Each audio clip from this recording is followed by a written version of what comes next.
we'll get to see if the slides get to show properly here. There we go. Thanks very much for the warm introduction, Derek, and welcome everybody to Japan. I'd like to welcome you not only to the country of Japan, but to the cultural capital of Japan, that is Kyoto. You're in the middle of some really interesting history here, and while you're here, I would be remiss if I didn't say you should go out and see some of it, because some of it is quite fascinating. And I'd also like to invite you to enjoy to the full everything that there is to offer here at the 21st Annual FIRST Conference. The first conference that I went to was in Monterrey, Mexico. And in Monterrey, Mexico, I would say that the icebreaker reception that we had perhaps was a little unlike the one that we had here. I think it was more like having burritos on a tray. It was really a lot different than the real full-service operation that we've had at this conference. So I'd like to give my thanks to the organizers who have done a really fantastic job putting this one together this year. As Derek said, for the past 5 years, I've been stuck in a cubicle at Skype in London, and also traveling around the world dealing with issues having to do with security of the software and security of the operations, and really the infrastructure of the business at Skype. And after about 5 years of doing that, I decided that it was time to do something a little bit different. And the different thing that I decided to do was to move to Japan and fulfill a lifelong dream of learning an ideographic language. Now, I don't know how many of you have tried to learn Japanese or Chinese or even old writing in Korean that uses a lot of the original Chinese characters. Let me tell you that as an adult, it is extremely difficult to do. So I've had kind of an interesting time this past year of trying to learn the language and also start up an information security consultancy.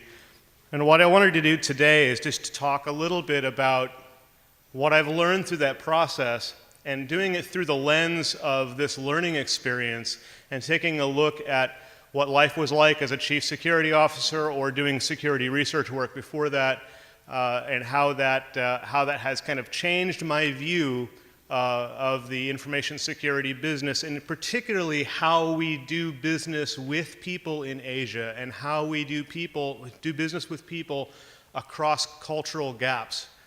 Because I don't think there's a bigger cultural gap that you'll find between the Occident and the Orient. People have clearly been studying it for many, many years. There are people who are much more experienced at it than I am, but I've just got my own views on this and would like to share those with you a little bit today. Now, I said that I came to Japan because I wanted to learn an ideographic language. So since I'm using a $2 or €5 word, I guess it depends on the exchange rate.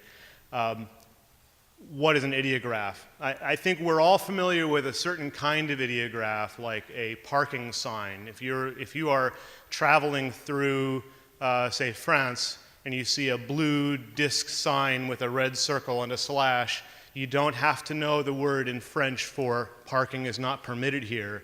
You simply know the meaning of that by seeing the ideograph. It's the same ideograph that's used in Germany. It's the same ideograph that's used in all of Europe. And in the same way, an ideographic language is one that uses symbols to connote ideas or meanings without giving you any clue whatsoever as to what the word or the pronunciation of the word is behind it. Now, kanji is a word that we use to describe Japanese writing. There's actually 3 different systems of writing that are used in Japanese, but the one that is the most complicated is kanji. Kanji itself is 2 words put together, kan and ji. Kan means Chinese and ji means writing, which is why these are Chinese writings. And for those of you who don't have experience dealing with Asian languages, it's easy to look at Chinese or the languages used in Taiwan and in Japan, and you say, well, it must all be about the same, because it's just as confusing when I look at any one of them. But in fact, the Chinese character set came from China starting around the year 57 AD, I think, in dribs and drabs over the years. And the characters were of the Chinese language, but they were grafted onto an already existing Japanese language. So it's a writing system that was developed in a different culture, and it was brought to Japan and was used to describe things. Now, as we look at the kanji, and I just have a nice iStock photo here of a bunch of characters written on the board. You say, well, in order to function, how many kanji are there? How many do I need to know? And it's a staggering number. People who do kanji research, people who look for really old writings and make an extensive compendium of kanji, say that there are as many as 50,000 kanji that have been developed over the years. Now, that's a staggering number for anybody to have to learn, I think. In fact, when people graduate from university in Japan and want to lead a life without fear of exclusion in society, you need to know somewhere around 2,500 kanji. Each of those kanji can have multiple meanings. Each one of those kanjis can have multiple readings or sounds associated with them, and they can be added in combination together, so sometimes these characters are not standing alone, but they're in combination with others. A kanji is something that often looks like a pictograph.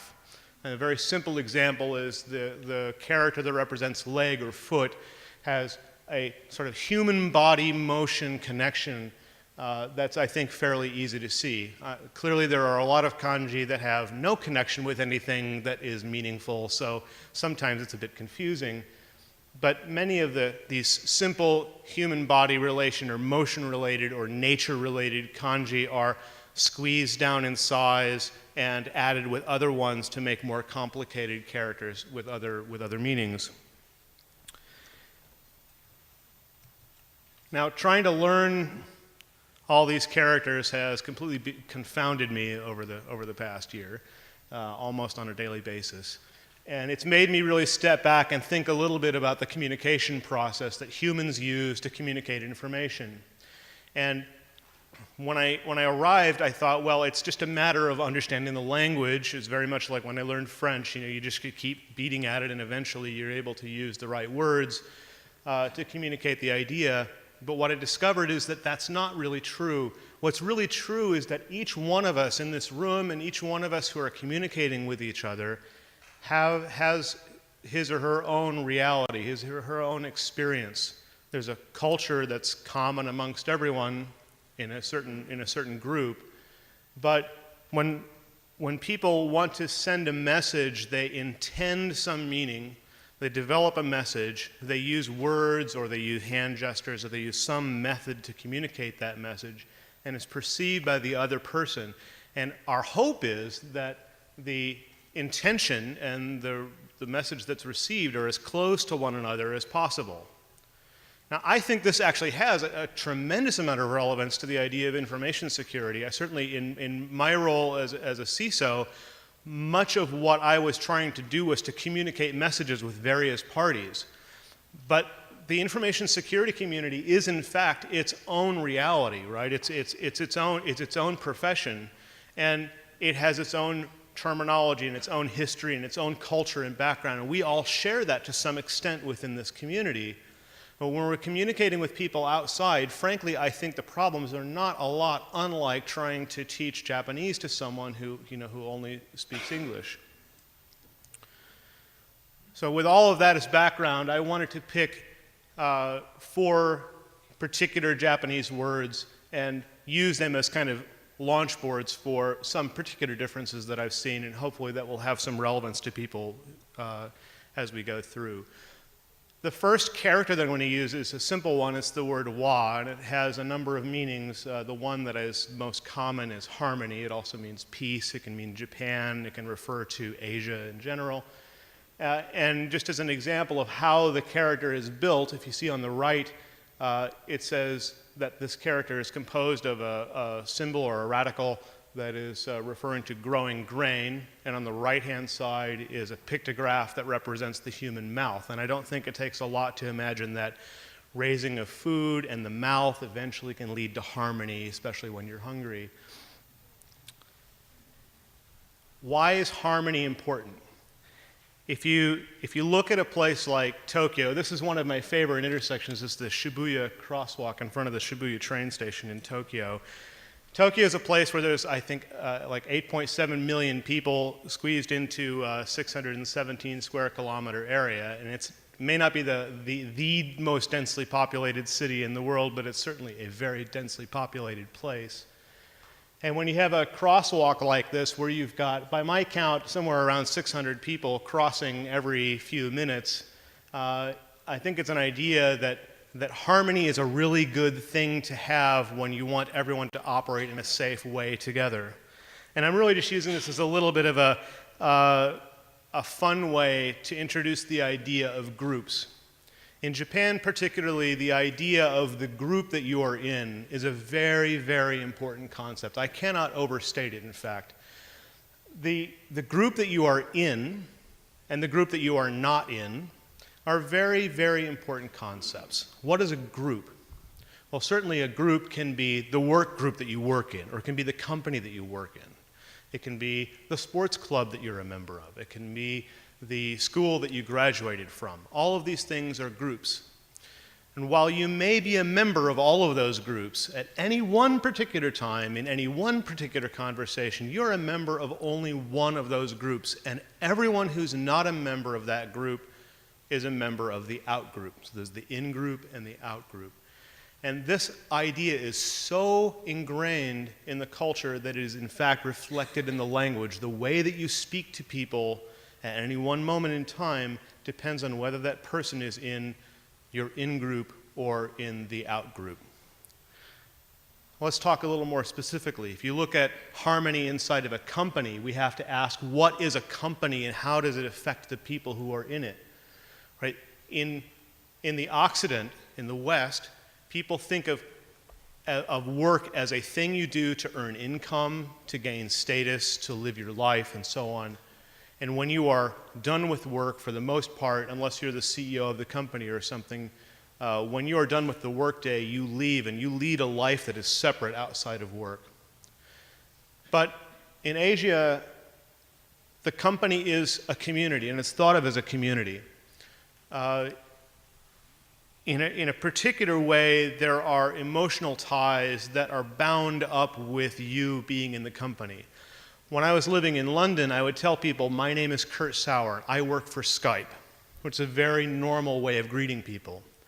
But in Japan, I would say, watashi wa Skype no Kato desu. I am Skype's Kurt. And I would introduce myself as the company's person in all circumstances, whether that was when I was working as a representative of Skype or I was just leading my normal life. So the connection with the company is a really pervasive thing, and it can really affect the way communications work. In companies also, I think a very, very big difference is that typically policies, we're all policy people in some respect. We all have security policies. We're going to enforce that damn policy, right? Come hell or high water. But in fact, in many Asian corporations, policies are extremely loosely defined or not stated. Even if you look at recent developments like what's being referred to as JSOX, or the Japanese sort of kind of version of SOX, in many ways the requirements that are laid on that, the sort of measurement style policies, are not the same as you would expect in a Western corporation. Moreover, the running of the company, the board members are oftentimes executive directors. These are directors who work for the company, and that means that their focus is not on the shareholder value or the profit motive of the company, but they're focused a little bit more on the employee factors in the company. How are employees treated within the company? So this is just a different way of thinking about the business problem. And I just skipped over a slide. This slide represents the team that I had when I was at Skype. It was a wonderful group of people, many of whom are still there. It was representatives of different teams. This would be, I guess, what we would call a cross-functional team. And when we had a problem, such as the Skype failure, I have some fantastic photos of all the Pepsi cans piled up on a table as we were trying to deal with that problem. In fact, without the coffee machine, Skype would still be down. So at that point of forming teams like this, my main concern was that there would be one spokesman for the team, there'd be sort of unity of control over the team. That was my thinking. But I think in Asia, many times what unity refers to is more about unity of philosophy. And we'll see this when we talk about decision making in a moment, that unity of philosophy is an extremely important idea, and it's something that when you are trying to develop CSIRT teams or develop relations with CSIRT teams, within Asia, understanding the philosophy of the business is very important, because in the previous slide I said policies are not well defined, but the one thing that is extremely clearly defined is that the Rijikai, the board of directors of the company, will have defined a vision of the company. There will be some sort of philosophical statement that everyone will be pulling for. And if you can understand that, that can help your relationships over the long term with those businesses. The next word I'll use is the word ringi. And those of you who have been involved in the process of ringi are now laughing. When I worked for Sun Microsystems initially, I worked in Silicon Valley, and I worked for a boss who had done a lot of business with Japan. I had never, I thought Japan was maybe in South America or something. I wasn't sure. And my boss said, now the one thing you have to know is that the Japanese they have decision meetings, but no decisions are made at the decision meeting. I was like, okay, how does this work? And everything's done very secretly. It was a mystery for me for years how decisions are made, and I will give you a hint, it's still a little bit of a mystery. What I've learned a little bit about how the traditional method of decision making is done, and certainly it's not done in every company this way today, but it's done in a lot of companies this way, and is this process called ringi. And if you look at these characters that spell ringi, it's a very interesting, it's an interesting combination. The character on the left is the one I'd like to focus on for a minute, and in the middle of that character you see two squares enclosing one another. And that character itself is its own kanji when taken separately, and it means to circulate or to go around or to do something over and over.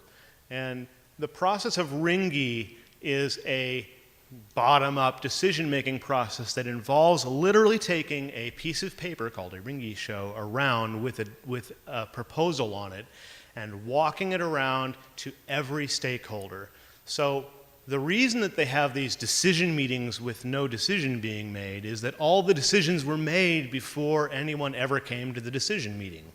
So it's a painstaking process, but in fact it is, I think it's important to understand the difficulty in communicating the complexity of getting decisions to be taken. Once a decision is made, it will definitely occur.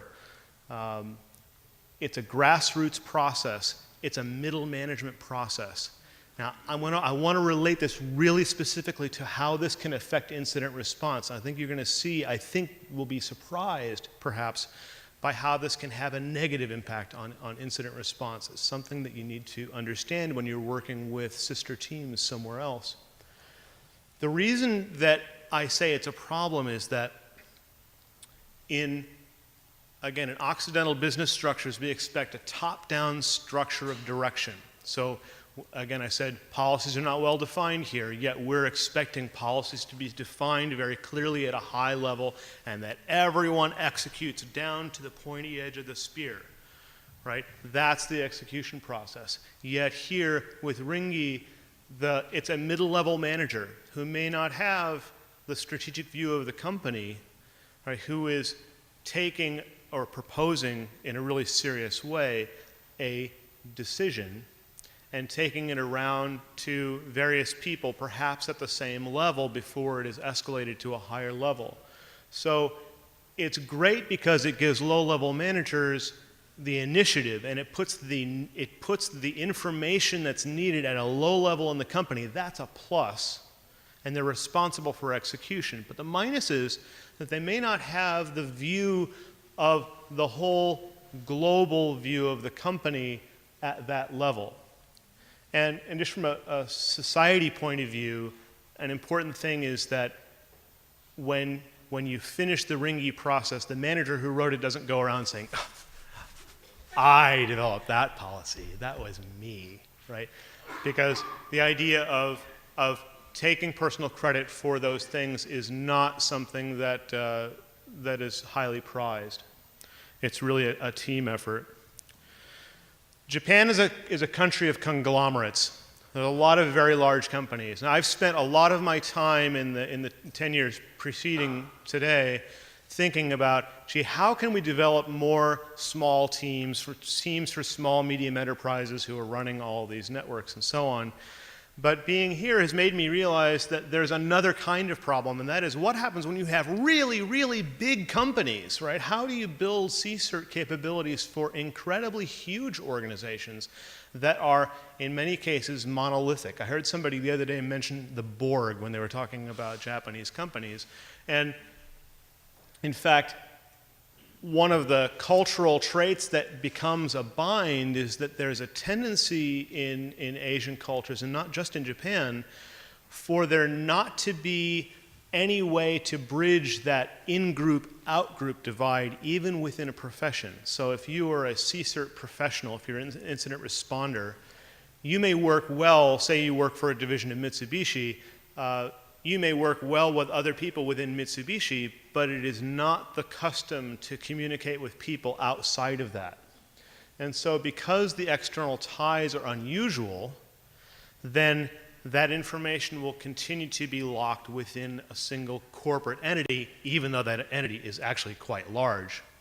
And I think for this reason, having kind of a campus CSIRT model is something that is a valuable exercise. The idea that you can give complete autonomy. I don't mean having a hierarchical subsidiary CERT. I'm talking about having completely independent CSIRTs within subsidiary corporations that are responsible for doing their work in that area.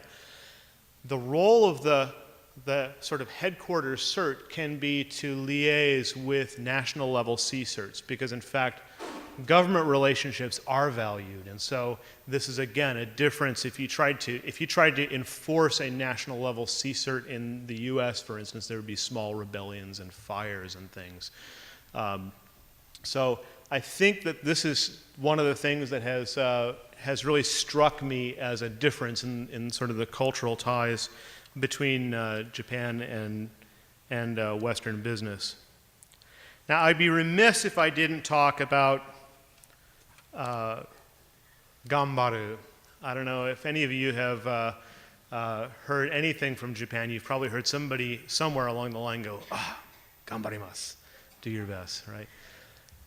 The idea of Gambaru is the idea of, even in the face of utter failure, you are going to do the best job that you can.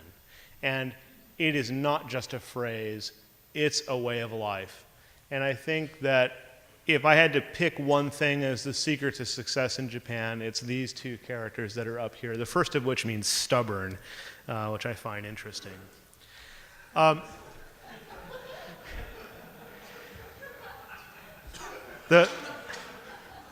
Someone made a mock parking sign that I like a lot. It basically says, setbacks are prohibited except on Sundays and holidays.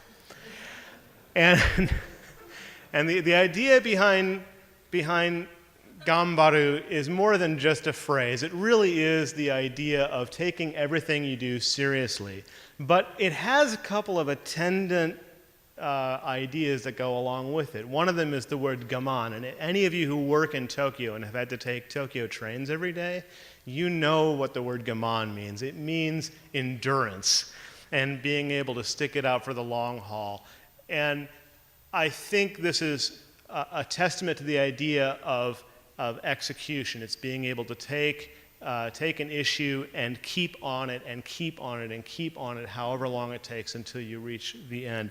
And I would say there's another word that I didn't put up here, but I think it's also very important from a cultural standpoint, and that is the word zangyo. Zangyo means overtime.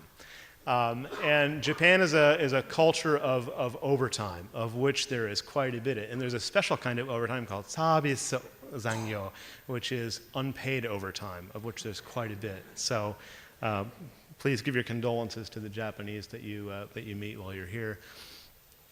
All of these things are just ways to say that team building is a really important part of the decision-making and communication process. Here, there's some kids, wearing a headband, which is another way of showing, group culture, right? Doing a little bit of tug of war. I don't know who ends up winning this. I'm getting interesting stares from the front audience here. Self-denial is the point of all of this. It's all about, again, not taking credit yourself. It's about working for the team. And this is, again, just a completely different way of looking at things from what I had experienced in the past, which is a very self-centered culture. So I've learned quite a bit from that. The final word I'd like to mention is the word kaizen.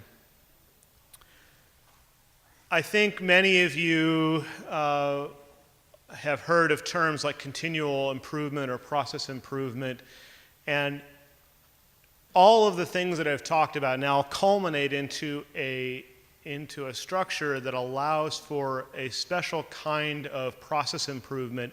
And many of the words that I'll use here might sound like they're a little more applicable to a shop floor, because if you're building cars, maybe you can find a better way to do something. But I think those same ideas can also apply to incident response and incident responding.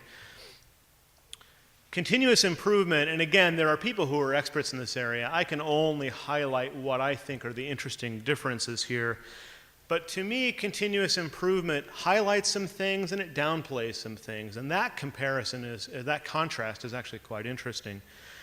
So continuous improvement talks about process improvement as opposed to attaining targets.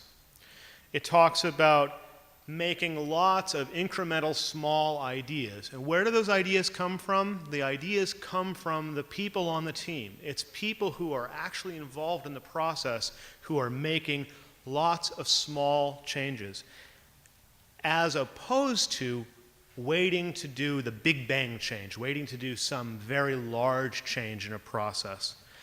Because when you wait for a large change is disruptive. A large change allows someone to take personal credit, which is not highly valued.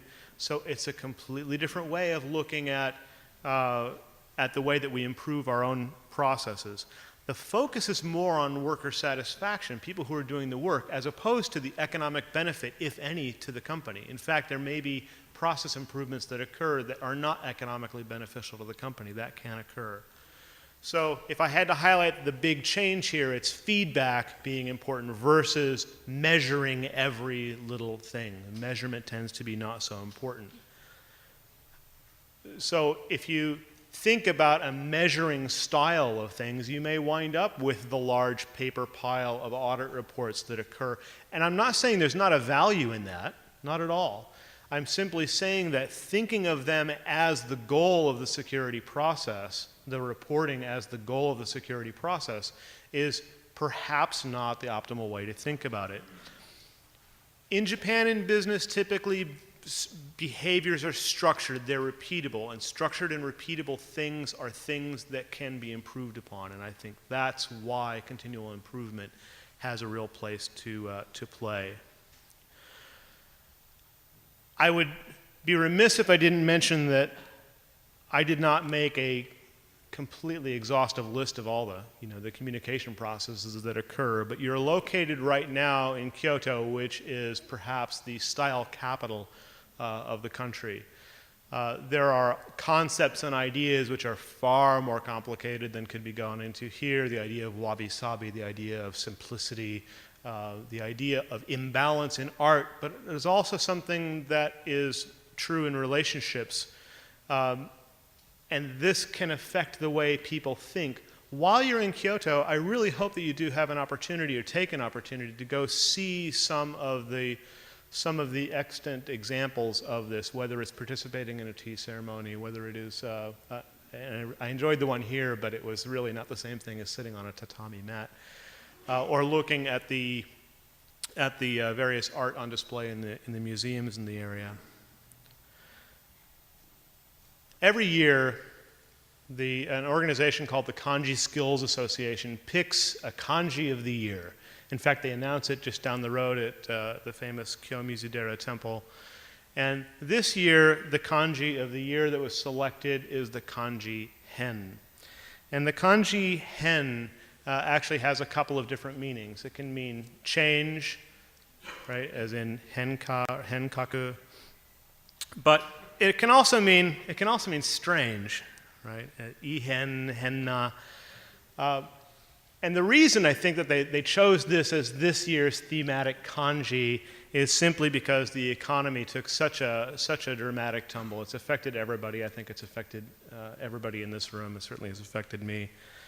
And I got to thinking after looking at this, what would I pick for next year's kanji? And there are 50,000 to choose from. So as I looked around, I thought perhaps I would pick a kanji like the kanji bo. Now, bo has a lot of different meanings. It kind of depends on the context in which a bo is used. In fact, any of you who have ridden the Shinkansen would see this kanji on the Nozomi Express because this is also, I guess, pronounced in that way. But in the context of the internet, I think what we might say is that the growth of cybercrime has caused an outlook or tenbo to be negative. Well, that's possible, right? IT security management feels desperate or zetsubo. Members of FIRST have a yearning or a setsubo, right, for change. We look forward or taibo to see what impacts we can have. But the problems really are so difficult that we have the danger of disappointment or shitsubo. Personally, I do not accept that view, and I have a strong feeling of hope or kibo for the future. I thank you very much for your attention, and have a good rest of the conference.